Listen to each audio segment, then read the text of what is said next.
Bien, eh, gracias a Dios, continuamos con el libro de Salmos. Estamos en capítulo 5, verso 2. Salmo capítulo 5, verso 2. Y estamos viendo algo que me llama mucho la atención en este salmo, es lo siguiente. ¿Cómo es que... A ver, un momento, quiero decir, ya no se ve esto, está perfecto. Me llama mucho la atención cómo es que David no habla de sí como primera persona al iniciar el salmo, ¿no? Sino tú, no tú, o sea, haciendo referencia al Señor, ¿no? A nuestro Dios. Y esto es algo muy, muy tremendo en la redacción del salmista. Gracias al Señor por eso, ¿no? Entonces, vamos a continuar haciendo los análisis sintácticos, de pronto morfológico también hoy día, porque vamos a ver algo bastante interesante en un aspecto que es tremendo, también en cuanto a la parte morfológica, y daremos también, si el Señor lo permite, las aplicaciones, ¿no? Daremos las aplicaciones. Como siempre comenzamos cuando analices cualquier tipo de texto, hay varias formas de ver las estructuras. Recuerdo mucho que mi maestro, el profesor Runciman, nos decía que enumeremos, ¿no? Enumeremos los versos que vamos a analizar y todo eso, ¿no? Entonces ya cada número tenía un análisis diferente y se mencionaba qué es lo que había. Algo que me gusta en lo particular, en el momento de analizar, es encontrar los verbos. Busca todos los verbos posibles en el versículo. En el texto que sea. Busca todos los verbos y como manera muy, pero muy básica, trata de sacar la persona, también puede sacar el tiempo, ¿no? Y el número. Persona, tiempo y número. Por lo menos con eso es suficiente para poder analizar cualquier texto de la palabra del Señor. Si ya eres un poco más experto, ¿no? Puedes analizar el aspecto, en qué aspecto está, ¿no? Si eres un poco más experto, el modo, y si eres más experto aún, el tiempo exacto, ¿no? Hay varios tipos de tiempo.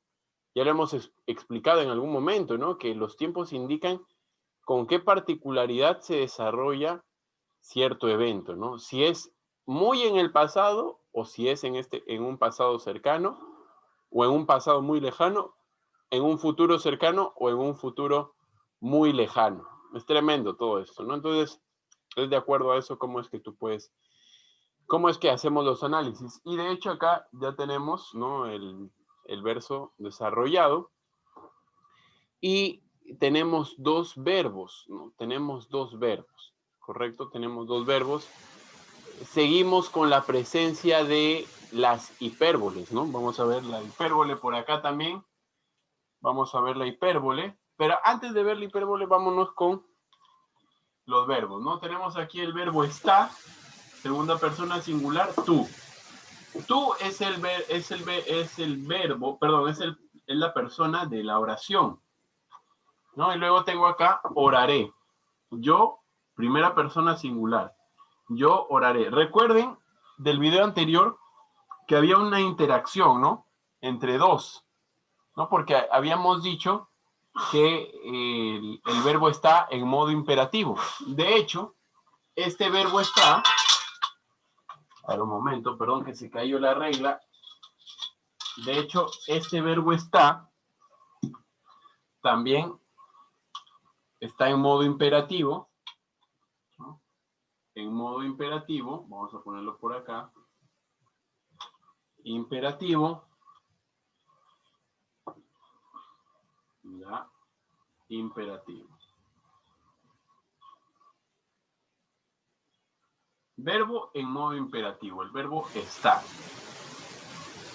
Oraré si no está en modo imperativo, ¿correcto? Oraré si no está en modo imperativo. Está en modo indicativo. Imperativo, recordemos, es orden o un mandato, ¿ya? En este caso es un, perdón, orden, mandato o ruego, ¿no? Es un ruego de parte del yo que no está en la oración, pero está afuera, pero se sobreentiende. Ahora, vamos al orden que hay nuevamente en la oración. También hemos mencionado que en el español el orden sintáctico es sujeto, predicado. Morfosintácticamente, sujeto, verbo, complementos. ¿Ya? Sujeto, verbo, complementos. Por eso hay que tener en cuenta, morfosintácticamente. Entonces, está ¿quién? Tú. Entonces, debe de ir, Rey mío y Dios mío debe de ir en primer lugar, ¿no? Rey mío y Dios mío debe de ir en primer lugar. Vamos a colocarlo por acá. ¿Cómo debe de ir la oración así, no? Rey mío y Dios mío, según el orden, está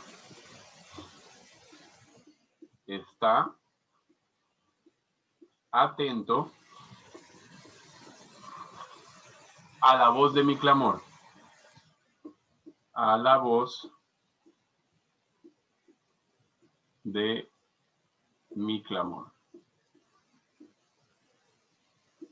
Hasta ahí nomás porque vamos a continuar. Rey mío y Dios mío, está atento a la voz de mi clamor.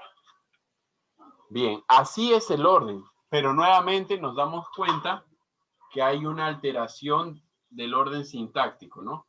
¿Por qué hay una alteración del orden sintáctico? Ya hemos visto por qué, ¿no? Porque hay la presencia de una figura literaria que ya la conocemos y el Espíritu Santo le gusta usarla mucho, es el hipérbaton, ¿no? El hipérbaton.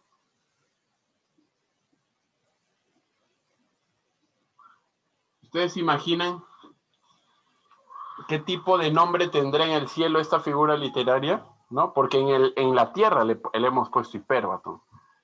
Pero en el cielo debe de tener otro nombre esa categoría, ¿no?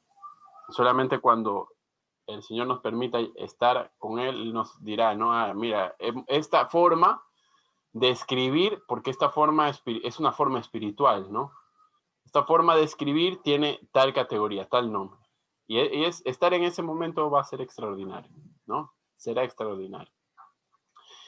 Pero mientras estamos en la tierra, ¿no? Mientras aún el Señor nos lleva, lo vamos a reconocer como hipérbaton, ¿no?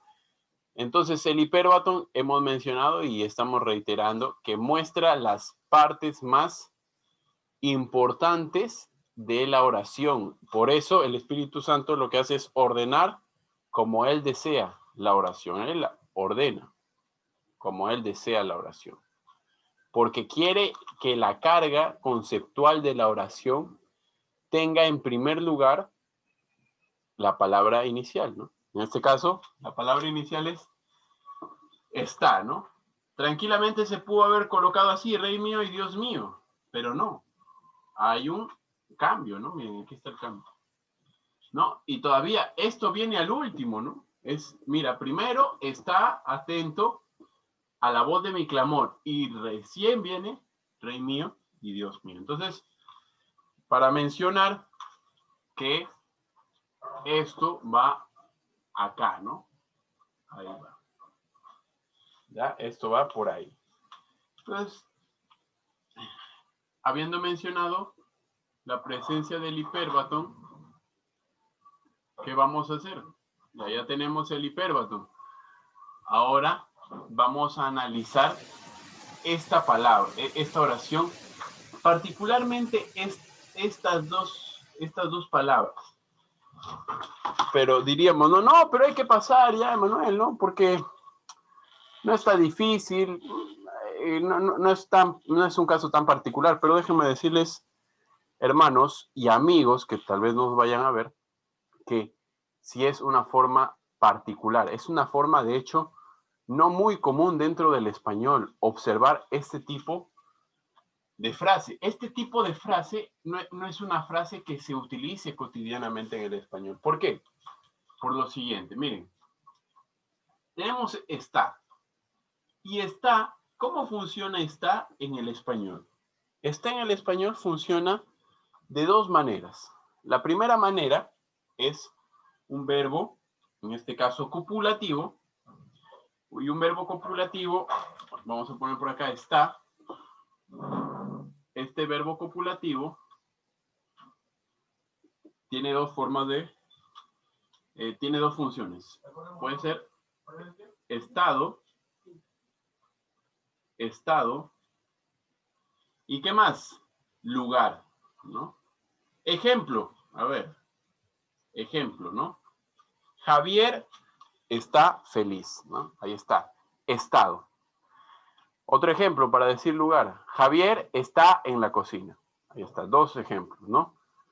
Toma el nombre del hermano Javier, un saludo al hermano Javier, si es que nos ve en algún momento. Entonces, dos presencias, ¿no? Estado y lugar. Y hay que preguntarnos acá, ¿cuál de esas dos funciones está aquí? A ver, ¿cuál de las dos? ¿Es estado o es lugar?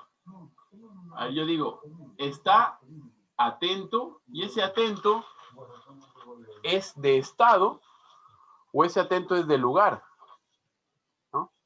Ahí viene nuestra pregunta. ¿Ese está es de lugar o es de estado? A ver, veamos la oración. Está atento, ya, atento. Entonces habla de que tiene que estar de una forma que tiene todos sus sentidos en función de determinado tema, ¿correcto? Entonces, está atento. Ahora, ese es un ruego de parte de David, ¿no? Está atento, Señor, ¿no? Está atento. Pero la oración quedaría normal, ¿no? Quedaría como, ponte de esa forma, Señor, por favor. Ya. La oración estaría normal, diríamos todos, no, ya es la característica de que quiere David, como está el Señor, es que esté atento. Ahí podría acabar la oración. Pero ahí viene la otra parte. La otra parte es a la voz de mi clamor. Y ahí es donde se complican las cosas. ¿Y por qué se complican las cosas acá? Porque esto, a la voz de mi clamor, es a algo, ¿correcto? A algo. Y si yo recuerdo algo, algo pertenece a qué? Al mundo de la transitividad, ¿no? De los verbos transitivos. ¿Mm? Y ahí es donde se nos complica esta oración. ¿Por qué se complica la oración? Porque miren, este atento, que es un atributo, está con un complemento directo. ¿Y de dónde sale este complemento directo? ¿No? ¿De dónde sale este complemento directo? Esa es la gran pregunta. ¿De dónde sale? ¿O cómo lo sustentamos? ¿Cómo sustentamos este complemento? Acá, ¿no? ¿Cómo lo sustento, no? Porque ese es lo complejo. ¿Cómo lo sustento? Bien, lo podemos sustentar de la siguiente manera, ¿ya? Dentro de la gramática, estamos hablando gramática descriptiva, espero que así sea el nombre, de Bosque, ¿no? Estamos hablando de este análisis que se hace. Son tres tomos, tres tomos, y en la parte en el capítulo de adjetivo, de sintagma adjetival, hablan acerca de los adjetivos perfectivos, ¿correcto? Los adjetivos perfectivos. Y los adjetivos perfectivos son aquellos adjetivos, como en este caso atento, que van a poseer, ¿ya? Van a poseer rasgos gramaticales del verbo, o de que fueron en un momento un verboide, ¿no? O un infinitivo, ¿no? Van a poseer rasgos verbales, ¿está bien? Los adjetivos perfectivos poseen rasgos verbales. Por favor, hay que tener en cuenta eso. Los adjetivos perfectivos poseen rasgos verbales. ¿Eso qué significa? Que esta palabra atento posee el rasgo verbal ¿de qué? De atender. ¿Recuerdas? Aquí arriba, en el mundo espiritual, atender se materializó en atento para dar una descripción de nuestro Señor. Ahora, pero no todo acaba ahí, ¿no? Recordemos algo. Si atender yo lo materializo como verbo en el mundo terrenal, ¿ya? Si yo materializo a atender, podemos conjugarlo de la siguiente manera, ¿no? Atenderá, vamos a ponerlo en el futuro, ¿ya? Y utilicemos un nombre propio, ¿no? Por ejemplo, Rodrigo. Rodrigo atenderá. Pero, si te das cuenta, la palabra atenderá te exige otra palabra, ¿correcto? Mire, no como tal te exige una palabra, pero sí es importante añadir otra palabra para que complete el significado de la oración. Rodrigo atenderá.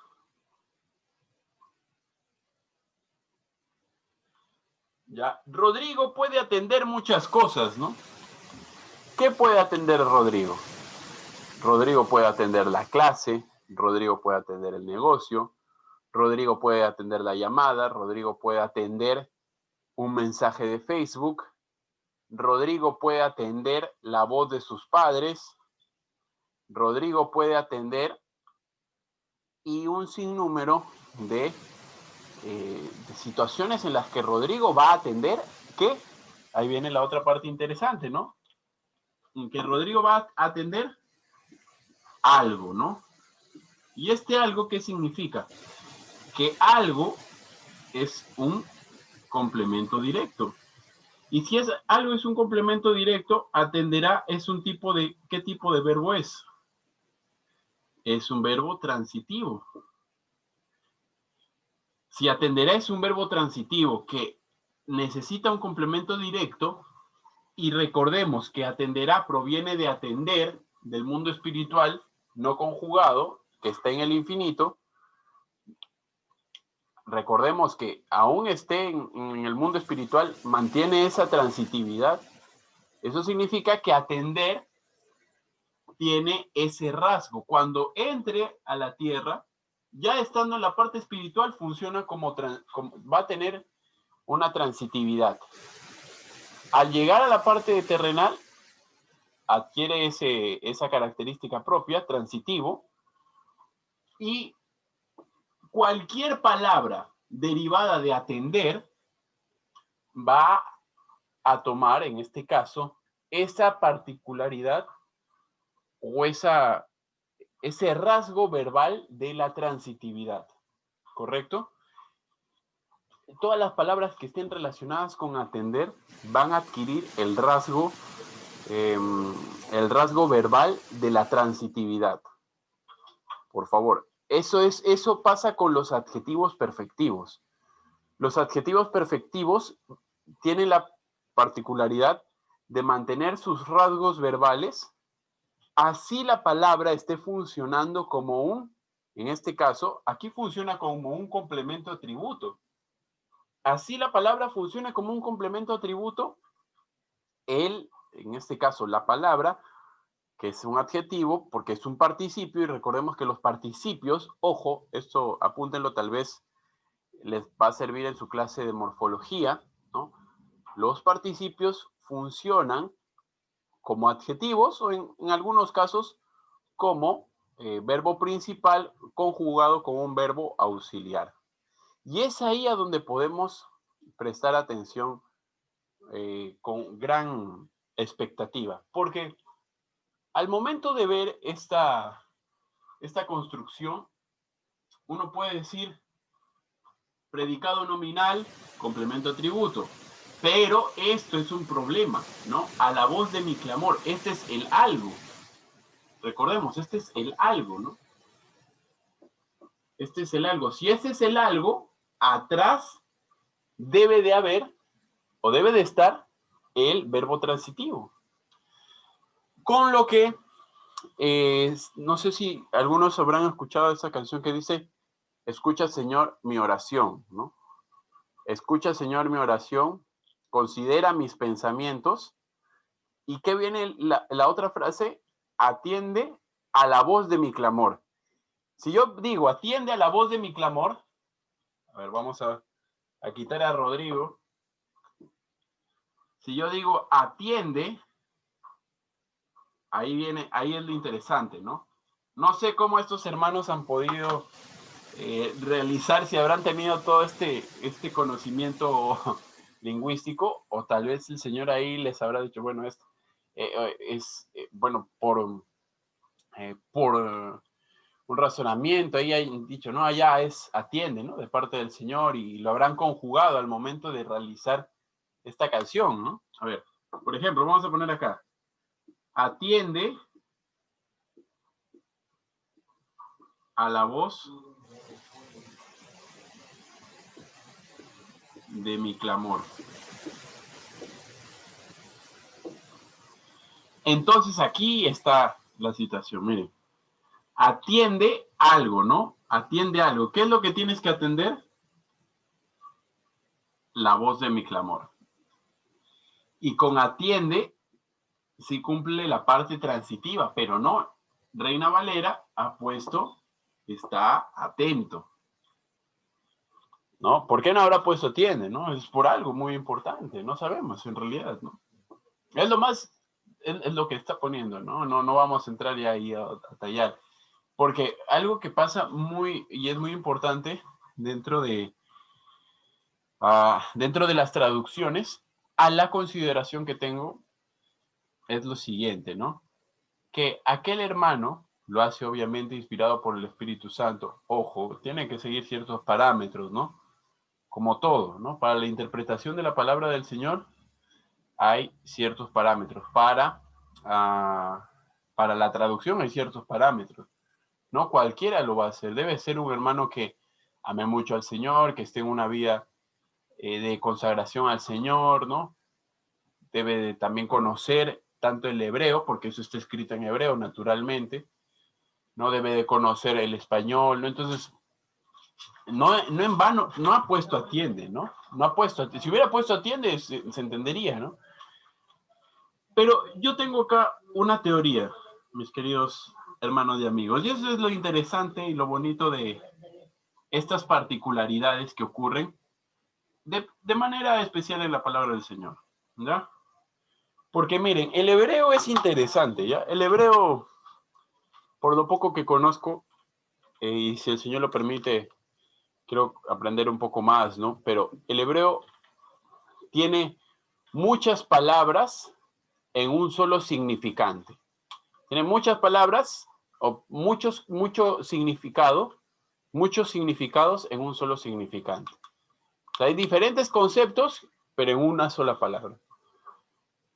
Y el problema aquí es que nosotros podemos sintetizar, atiende, ya está, ¿no?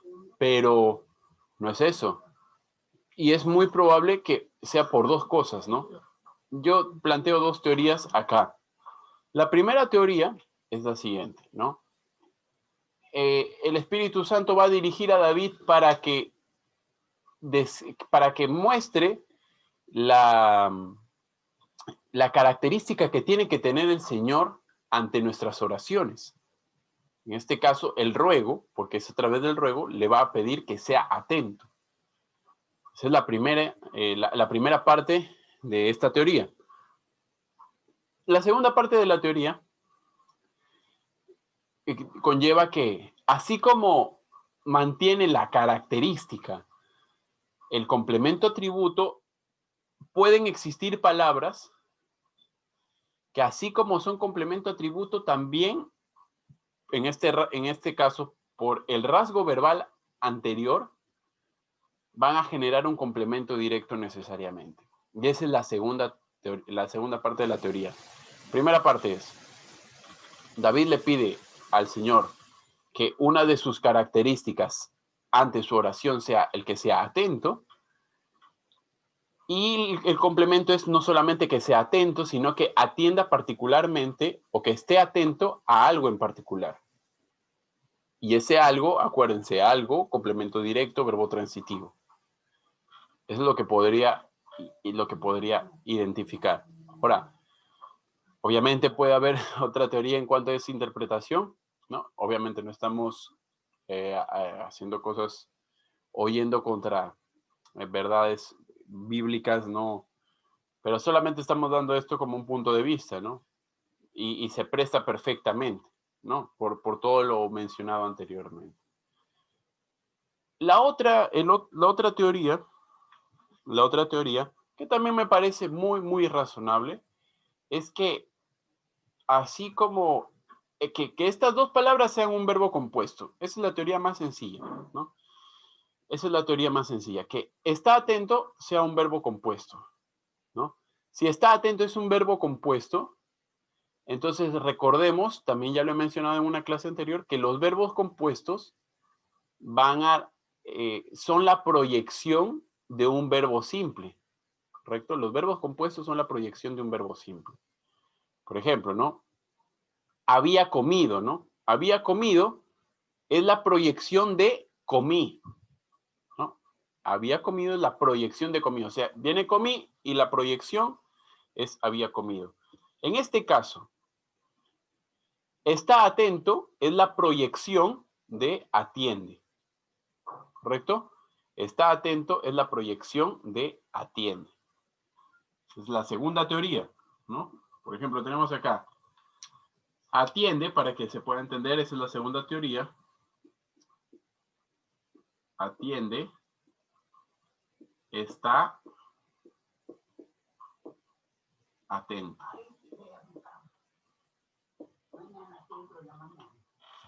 Proyección. Proyección. Atiende, está atento. Esa es la proyección, ¿no? Y esta proyección está escrita acá, ¿no?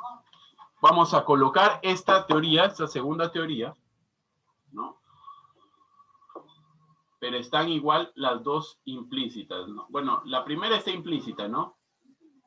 Ya expliqué por qué, ¿no? Ya expliqué por qué. Eso generaría un cambio del paradigma. Vamos a esa palabra. Un cambio del paradigma lingüístico, ¿no? No solamente hay verbos transitivos, sino pueden existir casos muy particulares al momento de la traducción, en el caso de los participios, que al mismo tiempo de que es un participio que cumple la función de adjetivo, también es un verbo, podríamos decir, esto sí podríamos acuñar de la primera teoría, es un participio transitivo. Esa es la primera teoría. Sé que estoy mezclando muchas cosas, por eso simplemente es una teoría, no estamos diciendo que sea así, pero un participio transitivo, de que hay sentido, hay mucho sentido, ya he explicado, pero ¿dónde existen los participios adjetivos? Solamente en los adjetivos perfectivos. En los adjetivos perfectivos existen los participios transitivos, ¿correcto? Así podríamos hablar, ¿ya? Bien, entonces, una vez, y esto, ¿cuál es la aplicación de todo esto? ¿Cuál es la aplicación de todo eso? Ya lo expliqué en la primera teoría, ¿no? Que al mismo tiempo que David le dice al Señor que su característica sea la de estar atento, al mismo tiempo que le dice eso, le dice también, está atento, pero con esto en particular. ¿Y cuál es eso en particular? La voz de su clamor. La voz de su clamor. Pero miren qué extraordinario, qué palabras, qué sustantivos emplea David. Rey y Dios. David, a pesar de ya haber sido rey, de haber en lo terrenal, él a pesar de que ocurra eso, él reconoce al Señor como nuestro rey, como su rey. Esa es la aplicación, ¿no? Tal vez el Señor nos pudo haber dado muchas cosas, pero Él no deja de tener el control sobre todo, ¿no? Dios nos puede haber dado muchas cosas, nos puede haber dado conocimiento, nos puede haber dado una economía buena, nos pudo haber dado una familia muy extensa, pero ojo, no te olvides, él no deja de ser rey. Él no deja de ser el dueño de esas pertenencias que él te las ha dado, por si acaso. Y eso es lo que está reconociendo acá David, ¿no? ¿En dónde? En su oración, por si acaso. Eso es lo que está queriendo explicar David, ¿no? O sea, lo que se puede notar de David, ¿no? A pesar de que él ya es rey, y dice, tú eres mi rey, ¿no? Yo puedo ser rey acá en la tierra, pero tú eres el rey. Tú eres el rey y no solamente eres el rey, sino eres Elohim, ¿no? Eres creador. Eres rey y creador ¿de quién? Mío. Aquí está el mío. Ese es un pronombre, no posesivo, ¿no? En primera persona. Aparece, aunque no esté el yo, está el pronombre posesivo demostrando así que David tiene una estrecha relación con el Señor y que él se siente parte de él, ¿no? O sea, es esa profundidad, ¿no? En cuanto a David. Eso ocurre en la primera parte. Y luego viene la otra parte aquí. Tú tienes que estar atento a esto, Señor. ¿Sabes por qué? Y ahí dices, tú tienes, para traducirlo. Estate atento a mi clamor, Señor mío. ¿Sabes por qué? Ese ¿sabes por qué? Reemplaza el por qué, para que lo puedan entender. ¿Sabes por qué? Porque yo, aquí está el yo, está elíptico el yo, acá hay una elipsis, podríamos decir mucho de esta elipsis, ¿no? Podríamos decir que de pronto no se quiere mencionar la elipsis. En algunos casos se ha puesto elipsis, se ha puesto yo, ¿no? O tú, o todo eso, pero en este caso, ¿por qué no se pone, no? Puede ser por algo muy sencillo, ¿no? Está reconociendo David que él no es nadie, ¿no? No es nadie ni siquiera para aparecer acá, ¿no? Porque el rey y señor está acá, ¿no? Hay podríamos decir de esto, si es que fuera el caso, ¿no? Vamos a poner por acá, elipsis, ¿ya? Elipsis. Aún tenemos todavía que tratar el tema del elipsis, ¿no? Aún tenemos que tratar el tema del elipsis, ver cómo se comporta el elipsis. El hiperbatón ya sabemos más o menos cómo se está comportando dentro de los salmos, pero ahora hay que ver cómo se comporta el elipsis, ¿ya? Aquí podemos tener una teoría, ¿no? ¿Por qué no quiere aparecer David en esta parte del texto? Porque está hablando con el rey, pues, ¿no? Cuando tú hablas con el rey no quieres ni siquiera que el rey te vea, ¿no? O sea, amas tanto al rey y entiendes tu condición que entiendes que él es todo. No puedes, es así, ¿no? Es como, entras con mucha reverencia, ¿no? Al rey. Rey, vengo a pedirte esto, mira, rey, atiende a la voz de mi clamor. Y encima podríamos hablar de que, ¿por qué le dice rey, no? Y él se está haciendo como un vasallo, ¿no? Como un esclavo, ¿no? Es así, ¿no? Rey, ¿no? Vengo ante ti, rey, ¿no? Porque a ti oraré. Porque a ti oraré. ¿A ti quién es a ti? Tú. A ti. Tú. A ti, tú. A ti oraré, ¿no? A ti oraré, ¿no? Entonces, ese es el punto, ¿no? Este a ti es el reemplazo de Rey mío y Dios mío, ¿no? Oraré a alguien, ¿no? Yo, elipsis, yo oraré a alguien. Y nuevamente, el que ora, pues, creo que en algún momento lo mencionamos, creo que ora algo, ¿no? Pero bueno, no, creo que ahí estaba mal, ¿no? Tal vez voy a buscar nuevamente, aunque a veces me olvido, ¿no? Porque podríamos hablar acá de un complemento directo, que ora algo, ¿no? Ora una petición, pero es por una petición, ahí hay un pequeño inconveniente, ¿no? Pero no vamos a seguir añadiendo acá, aquí lo vamos a dejar nada más, porque no se está prestando este verbo, ¿no? Parece que yo oraré a ti. Bien, vamos a dejarlo ahí, eso, ¿no? Pero entendamos la conjunción, ¿no? Podríamos decir finalmente que esta es una oración, en la parte sintáctica, una oración compuesta, coordinada, copulativa. Una oración compuesta, coordinada, copulativa. Compuesta porque tiene más de un verbo, coordinada porque posee una conjunción copulativa, porque. ¿Está bien? Atento a la voz de mi clamor, porque a ti oraré, ¿no? Porque a ti. Perdón, la elipsis, ¿no? Vamos a poner la elipsis porque aquí es la reconstrucción, ¿no? Porque yo oraré a ti. Y nuevamente aparece el ¿qué? El hipérbato, ¿no? El hipérbato. El hipérbato que nos da a entender, porque yo a ti oraré, ¿no? O sea, voy a orar a alguien y ese alguien es mi Dios, ¿no? Voy a orar a mi Dios. Interesante ver cómo es que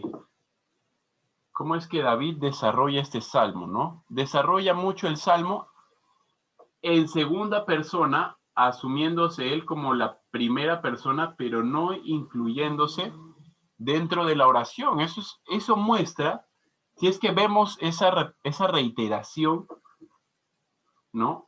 Podríamos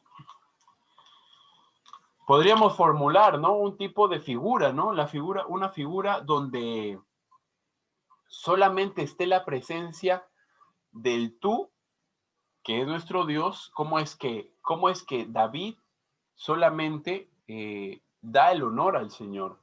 Y él no se coloca, ¿no? Mira, aquí no se coloca, acá tampoco se coloca, él está desde el otro lado, no se está colocando David. Eso es muy interesante, ¿no? No hay un yo, ¿no? No hay un yo, ¿no? Se respeta mucho, ¿no? Vamos a ver al final del Salmo si es que ocurre alguna incidencia de esto y podríamos decir lo que estábamos mencionando. Bien, entonces queda la idea de David se siente acá como un esclavo, como alguien que está sujeto al rey, ¿no? Y le dice, atiéndeme, por favor. O sea, estate atento, y aparte de estar atento, atiende esto, por favor, ¿no? Pero es un ruego. Y hazlo porque yo oraré a ti. Y el orar no es cualquier cosa, ¿no? O sea, porque miren, es atiéndeme o atento porque oraré. Y ahí viene la otra aplicación, ¿no?